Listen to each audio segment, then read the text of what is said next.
Welcome friends to another r/entitled parents video. Today we've got a crazy entitled parent bullying a kid. But first, a story from German Warflower. You can't drink because you need a babysit. I think every female family member who's the youngest of the adult generation, or at least a teen, can relate to this. Yesterday we had a kind of big family function for the 80th birthday of my gran. My mother's younger sister was there with her kids, preschool and elementary school age. And like every single time, I, 20-year-old female, was expected to watch the little demons while their mother can have some adult time. Don't get me wrong, I like them, but in small doses. And I can't understand why me, since her freaking husband was there. Since the weather was nice, it was a barbecue in my gran's garden, or a backyard like Americans would say. It was good. I saw some cousins of my generation. Some of them I haven't seen in years. So since I had Saturday off, I work in healthcare, I shared a beer with my cousins and catched up.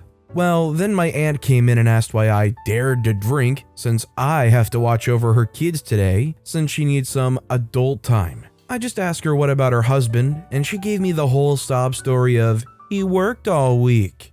I did that too, even made overtime in the nursing home I'm working in. And that it's his day off, again mine too, and that he's on the grill. He's literally standing next to my uncle who is actually grilling and he's sipping beer. So I looked her dead in the eye and chugged the entire beer that I just opened, a 0.5 liter bottle. Looked her dead in the eye while my brother, the saint he is, took the empty bottle out of my hand and gave me a new one. I told her sorry, but I already drank. She left in a huff, and of course she told my mother and my gran, and of course my mom was upset with me because she's my aunt and yada yada. The only ones who's on my side were my brother and my stepdad, who nearly pissed himself laughing when he heard what I did. I think it goes without saying, family or not, that nobody is your dedicated babysitter, and if you bring your kids to a function, you are lucky if you can pass them off to somebody, but you can't just expect somebody to pick up the mantle of watching your kids. If this was you and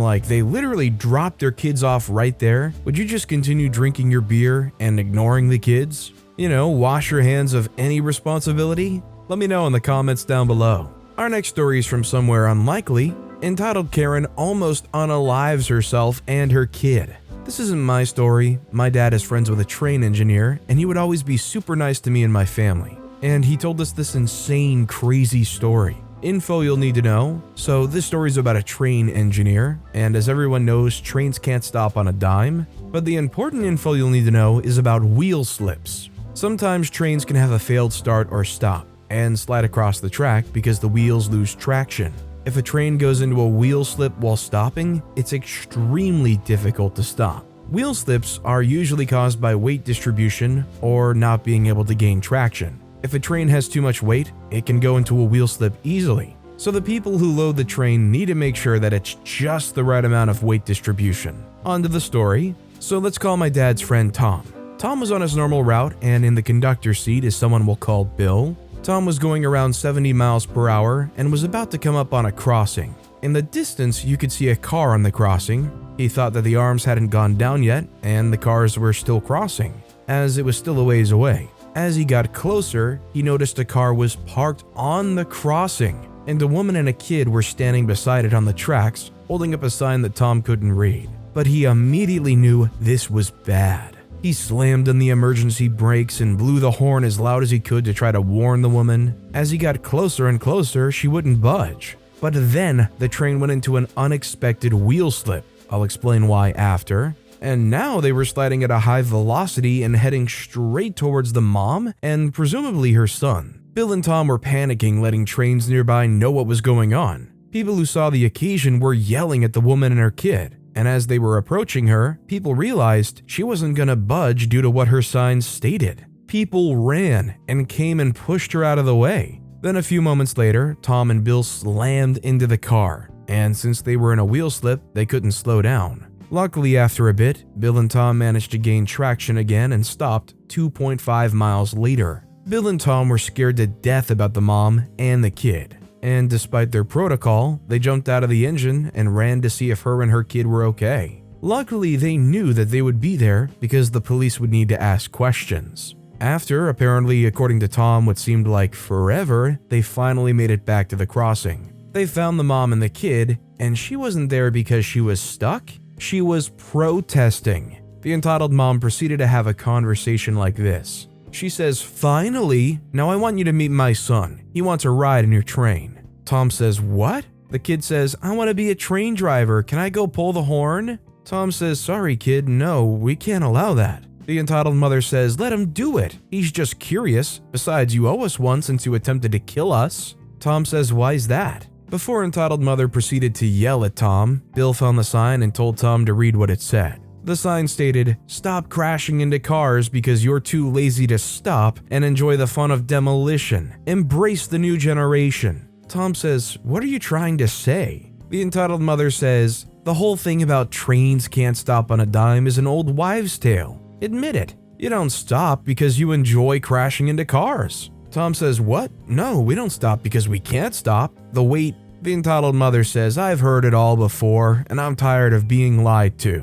Tom says, "Okay, well, it's not a lie. Besides, a crash like this creates a huge inconvenience for our schedule, and we have to try to work around this. We don't do it for fun. What do you mean by embrace the new generation?" She says, "I've tried to stop so many trains time and time before because my boy wants to be able to blow the horn and see what the inside looks like. He wants to be a train driver when he grows up too. You guys are so lazy, you just wave. Too selfish to let the new generation be excited to be a train driver. You guys are so selfish." Tom says, "Ma'am, if we could, we would. I've wanted to let a kid be able to come inside the cab for so long, but you must understand that everyone is on a tight schedule. Stopping can put a lot of people in danger because if we aren't in a siding at a specific time, it can delay schedules, and trains can accidentally be let onto your line and cause a head-on collision." She says, "Oh, shut up. You guys aren't on a tight schedule. I've been waiting here almost all day and it took forever to see a train. We got so bored and we needed to find things to do. You know how many people I had to tell off? I got so many questions about why I was there. I said I was just putting coins on the track. Each time someone came by, I had to look busy. We put a lot of coins on there. Oh, I need to check them and go see how they turned out." Tom's and Bill's faces grew red with anger. Tom said, "You did what?" She says, "Me and my son put coins on the track. Is there a problem?" Tom says, "How many?" She says, "I lost count. We put so many on." Tom was furious because he realized why he went into the unexpected wheel slip. There were so many coins and he was traveling so fast that the train lost traction and they went into the wheel slip that put many in danger. Tom screamed and yelled at the woman and asked how she could be so stupid. Tom told the officers what had happened and she was charged for trespassing. And she committed a felony by making her car get hit on purpose. So Karen had a lot of bills to pay and spent just a small time in the slammer, and her entitled kid didn't get what he wanted. Everybody was okay, but man, this story when Tom told my family made us drop our jaws. And I hope it did the same for you. This entitled mother's logic is flawed at literally every step of the process. It's honestly impressive how many things here that this lady could get wrong. Who goes around expecting to stop a train so their kid can go and play around in the cabin? Aren't there legitimate functions you can go to? Look around for a train museum, call the train station and ask if there's anything that they could suggest for a kid who loves trains, anything besides parking your car literally on the train tracks and putting coins all along the tracks that could seriously cause a major issue. By the way, if you're enjoying these stories, make sure to hit those like and subscribe buttons down below so you never miss any of my daily videos. Our next story is from Caffeine Addict, $2 an hour for 3 kids. One of my coworkers was complaining that she had to babysit 3 kids for 2 days. A 14-year-old who has severe autism, a 12-year-old who likes to pick fights with a 14-year-old, and a 7-year-old with ADHD. I thought it sounded like a ton of fun. I have a ton of experience in childcare, and said screw it, it'll be fun. I started texting the mom and she let me know that it was 3.5 days and overnight and driving the kids around. She asked about my rates, so I replied $20 to $25 an hour. Mom replied, "Jesus, that's like $800. I don't know if I can afford that." Trying to compromise, I asked what would fit into her budget. She replied $250 total. I turned down the job saying that I wasn't babysitting for $2 an hour. Mom proceeded to tell me how she's a single mother and I'm such a jerk for not accepting $250. Update, my coworker asked me what the conversation was between me and the mom, so I told her. My coworker started laughing, saying the mom was going off about how I overcharged her and this is ridiculous. My coworker advised the mom that I undercharged and the going rate for one child without special needs is $20 to $25. I feel bad for anybody that legitimately cannot afford it, but yeah, I don't think you're going to get anybody reasonable to watch your kids for $2 an hour. Shoot, I don't know if I would even take $2 an hour just to sit in the room with them and do whatever you want while the kids exist. Our next story is from Llama X, entitled Mother Won't Shut the Freak Up During a Movie. So this happened many moons ago. My youngest brother was in town for Christmas and wanted to go to the movie theater. Just to give you an idea, I don't live in the city, I live in a highway town. There's not a lot to do here because it's supposed to just be a place to stop, get food, sleep at a hotel, and leave. But my youngest brother Jack lives in a literal village, so taking him to the movies happened once every 3 to 5 years for him. Being the oldest brother, I offered to take him rather than my mom. Thankfully, Secret Life of Pets 2 was in the theater, so we were able to go and see that. Right as we're walking out the door, my second brother Liam decided he wanted to come as well. So I take Liam and Jack to see this movie. We pay for the entrance, snacks, then we go in and wait for the movie to start. Liam and Jack both chose where we were going to sit. As they were talking to each other, I hear someone sit behind us.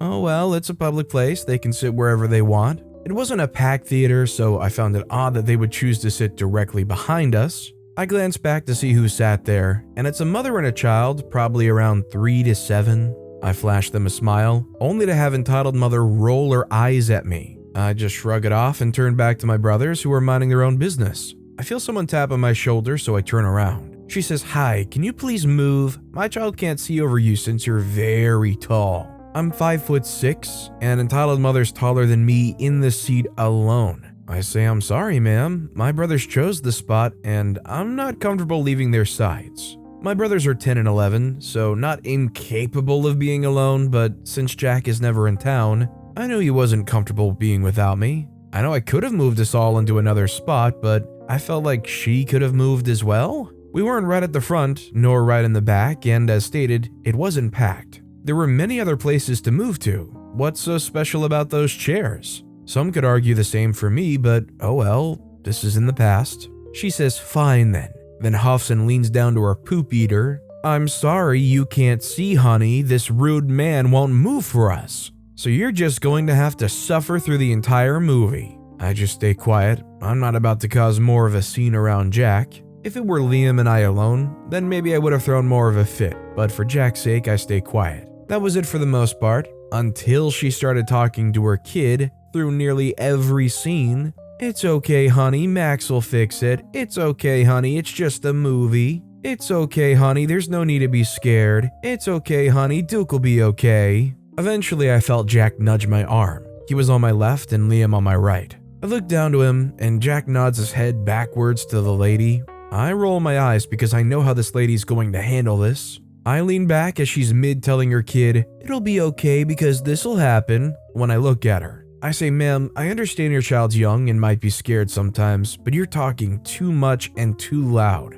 Can you please tone it down just a little bit? My brothers are having trouble watching the movie." She says, "You can't tell me to do that. I need to talk to him. My kid's very young." I cut her off. I say, "I understand that, but we want to watch a movie, not be part of your conversation." Entitled mother rolls her eyes and takes a sip out of her water bottle. Water bottles aren't allowed in the theater unless you've put it in a special bottle you can get from your doctor. It's not something over the counter you can buy. Sneaking these in isn't uncommon, but still annoying. She says, "I guess I can try, but no promises." I thank her and move to face the movie again. Jack leans into my side as his thanks. The rest of the movie wasn't perfect as she kept talking, but she thankfully did quiet down, so I can't complain too much. Around the end of the movie, Liam stretched out a little bit to stretch his back, and the entitled mother smacks the backside of his head. I was very quick on my feet. I said, "Do not touch my brother." She says, "Don't yell at me, brat. I can do what I want. I'm the adult here." I say, "You might be the adult, but my brother is, first off, a minor, second, only a child. Apologize now." She says, "I don't need to. I didn't do anything wrong." At this point, the entire theater is quiet, and there's staff coming over to try to defuse the situation. The staff says, "What's going on?" Before I can say anything, entitled mother's complaining. "This man threatened me and my child." I was explaining to my kid that everything was going to be okay, and he just stood up and started yelling. The staff looked to me and asked, "Is this true?" Liam says, "No, not at all. I stretched and she hit my head. My brother was standing up for me."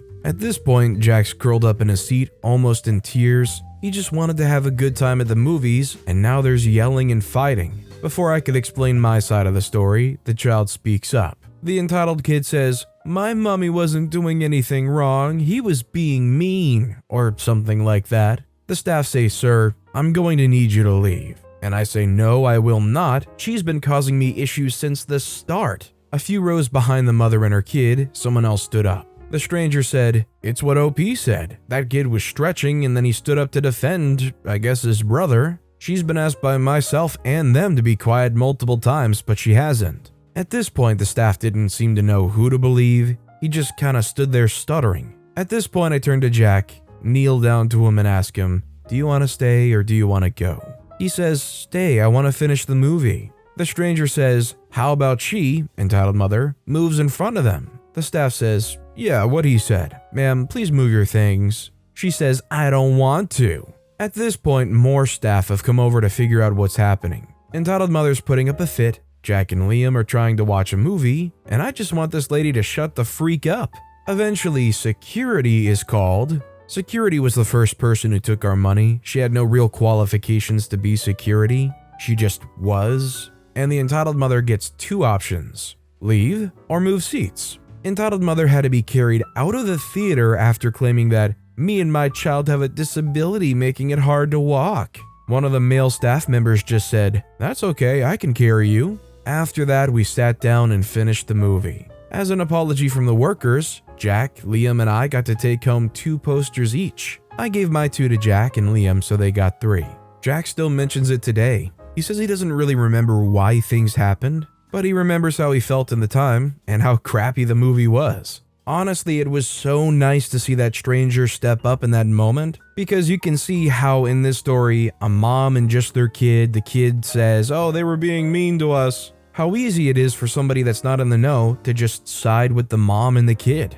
There's just something so annoying about the fact that for a moment here, until that stranger stepped up, OP was going to be regarded as this aggressive, hostile guy and thrown out of the movie theater. Our next story is from Alice Deer. Little bit of a vent. If I hear a family member say, "I've seen you naked hundreds of times," or "I've already bathed you so many times," that does not make it less uncomfortable when you barge on me getting dressed. I am 19 years old and you still think it's appropriate to say things like that? Even knowing the things I went through in the past regarding my body, they still insist that I have no right to privacy because they saw my body when I was a baby. That is honestly one of the most ridiculous mindsets and arguments I've heard in quite a while. I feel terrible for OP, but OP should know that they are completely in their right to put their foot down on this matter and stay vigilant about it, because everybody does have a right to privacy. And they especially have the right to be upset if somebody just barges in with no respect when they're indecent. I think their argument is actually kind of creepy sounding. And let's not forget, OP didn't have a choice in that matter. Our next story is from Tomsius. I want to hear your thoughts about my childhood and my mother. I'm currently a university student, 20-year-old female, and I haven't lived with my mother for more than a summer since I was 17. And I've been a bit better since my dad got custody over me and I went to uni. I grew up as the only female kid and the middle child, and for as long as I can remember, it seemed when my mom was angry, she targeted me. It started when I was very young, and I can remember splitting how my mom was between 2 different images, mom and monster. My mother's always been a believer in corporal punishment, but it hasn't always been with a spatula. I've been hit with things like a vacuum hose. She would often get very mad if I messed up with following instructions or asking help with instructions. That part, I think, really messed me up. When I became a teen, it was more about her yelling and verbally going after me. When I was a sophomore, my parents divorced, and due to a lot of reasons, I started therapy. Although I never brought this up to my therapist because I was terrified my mom would find it out. During this, and when my dad moved out, it got worse. She always went after me. It was always me and never my brothers. It was always yelling and telling me things like, "You're the reason we got divorced." She would also pit my younger brother and I against my dad and start arguments or drama between them even after she moved out of state. I started staying at the library after school and walking home just so I could come home around dinner and bedtime. She moved out during my junior year and things began to get better quickly. I have a very good relationship with my dad and I respect my stepmom, but I'm very nervous to have a relationship with her for the reasons above. Since then, I've been diagnosed with social anxiety, and we're in the middle of other diagnoses, and I've talked to my dad about that, and he says what my mom did was very harmful to me and my growth, and is considered abuse. I've shown lots of signs of stress, etc., and trauma responses like my dad suggested, such as very bad anxiety, for a lot of things like messing up instructions or doing something I don't know how to do, such as work with machinery at my job, or being very jumpy when someone raises their voice.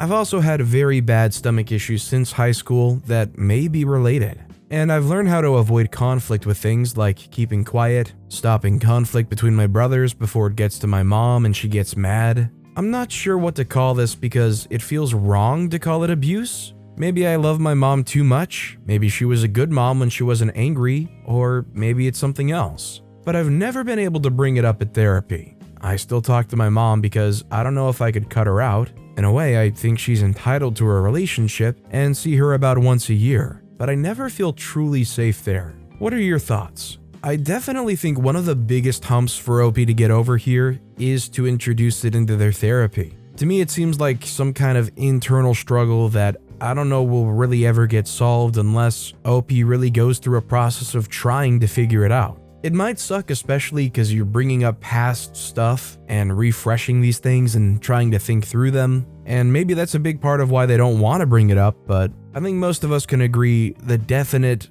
bottom line is that this needs to start in therapy and try to get worked through. Our next story is from T-Catrin17. Grandma says I'm going to heck for not allowing granddaughter down a water slide. Some backstory first. I'm a teenager working at my city pool after I switched over there temporarily because the field I worked at that my city runs has no reservations. So I moved to a pool to earn money. I've only been working at the pool for a week, but I know the city rules and we don't really allow young kids down the water slide at the pool because it's a good way for young kids under 4 feet to get injured, and the water below is only 3 feet 6 inches tall. Another coworker of mine decided to ignore the rules and let anyone go, and many people go at once, which could also end up in injury. Me and my coworker changed places every 30 minutes to avoid sunburn and whatnot, so I don't know what exactly he does up there during his time. The story starts off with 3 kids going down the slide, and these kids have been causing trouble all day, so I give them a 10-minute timeout from the slide.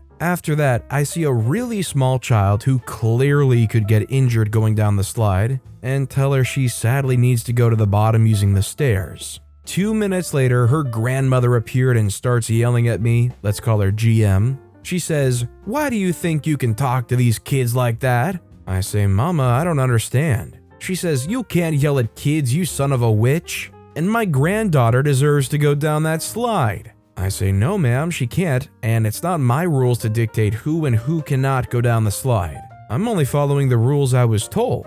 She says, "We paid to come here, and she went down before. You're hot and confused, please let her go." I say, "Ma'am, I feel fine, and I'm not confused. Now like I said before, she can't go." I was also clearly not yelling at any kids, but they've been causing problems all day.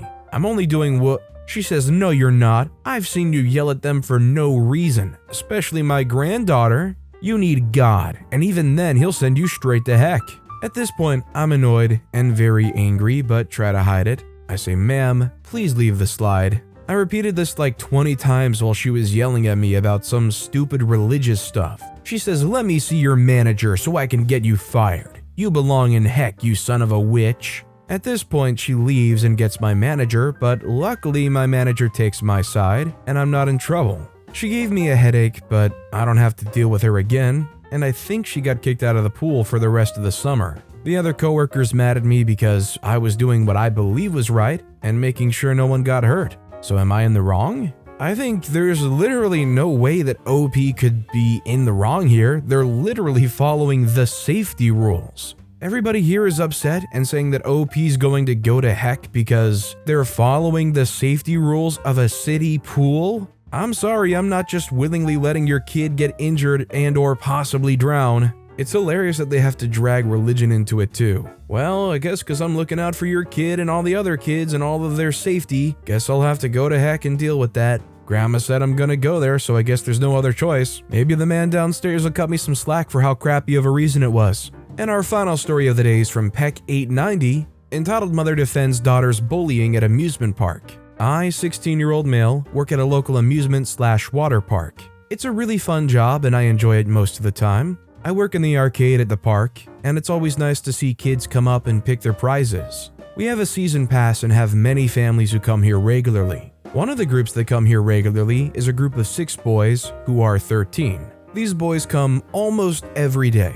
Very chill guys. They like to talk to me when I'm behind the counter sometimes and tell me about their day, lives, etc. My coworkers also know them and love them. They're really sweet, and none of us have ever had an issue with them. About a week ago, one of the boys' twin sisters was invited for a birthday for one of her friends. The boy was there with his friends as always. We quickly found out his sister isn't nearly as sweet as him. One of the boys in the group wears a boy's swimsuit that's from the 50s. He does swim for his school and loves the water area of our park. Sometimes his friends will be in the arcade while he's still in that area, but he still comes to the arcade every day. The boys came into the arcade, played a few games, and then started talking to me. They'd mentioned how the boy's sister was teasing his friend for his vintage swimsuit, and one of the pool guys dealt with the issue. I didn't think much of it at the time, until a few hours later. I was on break and stopped in the bathroom to get lunch. When I was washing my hands and about to leave, I saw a boy who looked around 12 or 13 come into the bathroom crying.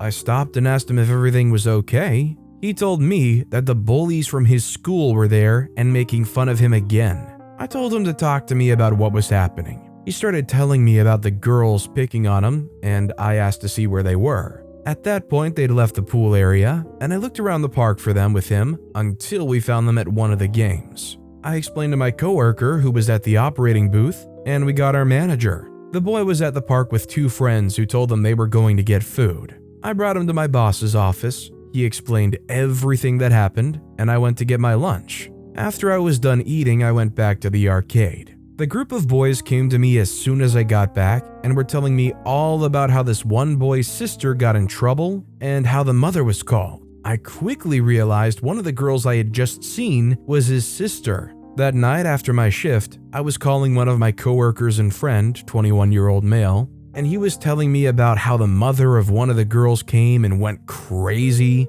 saying her daughter would never do such a thing, and how her son came here all of the time and had no issues. She said that her daughter makes jokes sometimes and only tells the truth. She then went on about political correctness and Gen Z being soft and said a bunch of other rude stuff. My boss wasn't having any of it and asked her to leave and not to bring her daughter back. The other 2 girls were banned as well. The mother left bad reviews on Google and Yelp and had made a Facebook post in a local gossip group about what had happened, saying her daughter was a target and how this boy was making a story up. She said that her children would never bully anyone and how she's a great mom and told parents not to bring their children there. The boy, who's the brother of the girl, has come back though because he said his mother told him, "You can go to that crappy place, but don't expect me to give you money again." Luckily, the boys had him covered, and with the approval of my manager, we gave him a massive discount so his friends wouldn't have to pay too much. I think it's just so incredibly disheartening to see all these parents that when their kids are legitimately acting like bullies, they try to defend them and then try to say that it's some kind of character building thing and to stop being so soft. Just grow up and stop being sensitive and let my kid be judgmental. Well, maybe the Gen Z people that you're complaining so much about want to live a better life than you did growing up. But let's be real here, it's nothing to do with correctness or being soft. It's just about being entitled, a narcissist, and the inability to admit that anybody's wrong and not wanting any repercussions from anything. But with that being said, that's all the time we have for today. Now, if you want to hear another entitled parent story that was way crazier than any of the ones in this video, click on that left video. Or, if you missed my latest video, check out the one on the right. That said, I'll see you all next time with some more stories.